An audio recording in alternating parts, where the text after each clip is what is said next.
Les éléments.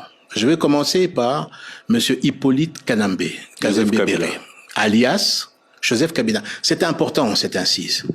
Parce qu'en fait, dans ce pays, il faut qu'on se dise la vérité. Nous avons eu à la tête du pays un imposteur et un usurpateur. Je pèse mes mots et je vais vous expliquer pourquoi. L'ancien président de la République est arrivé comment? Il était l'aide de camp du chef d'état-major général de l'armée rwandaise. Dans ses bagages, il y avait Hippolyte Kanambe, qu'on a fait passer pour le fils de Laurent Désiré Kabila. Or, Hippolyte Kanambe est un agent de l'armée rwandaise. Son chef est et était Paul Kagame, commandant suprême des forces rwandaises. C'est ça la vérité. Cela n'a jamais été démontré. Alors, je ne parle pas de l'appartenance à l'armée rwandaise, mais de la non-filiation de ce dernier avec Laurent Désiré Kabila. Mais il y a eu plusieurs témoignages.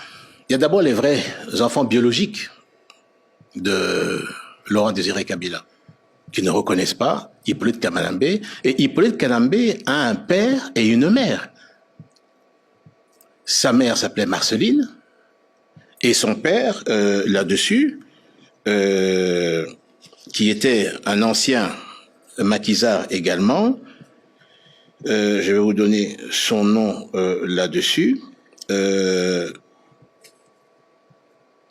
Depuis 18 ans, enfin... Depuis, c'est la thèse de M. Honoré Ngbanda, rien n'a, semble-t-il, été réellement prouvé. Qu'est-ce qui, aujourd'hui, vous dit accuser une seule personne ou accusant une seule personne vous fait vous fier à ces accusations plutôt qu'à des accusations plus claires de ce qu'il aurait fait récemment? D'ailleurs, dans le mensonge également, celle qu'on appelle Jeannette Kabila, ce n'est pas la jumelle, c'est en fait la petite sœur de son père, là-dessus. Et d'ailleurs, elle n'est pas née là-dessus, elle est née le 9 mai 68, à Rubavu.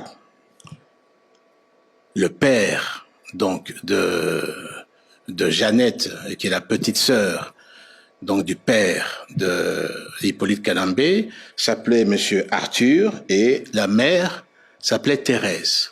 Thérèse Ndesamburo. Voilà la vraie identité, d'où on part.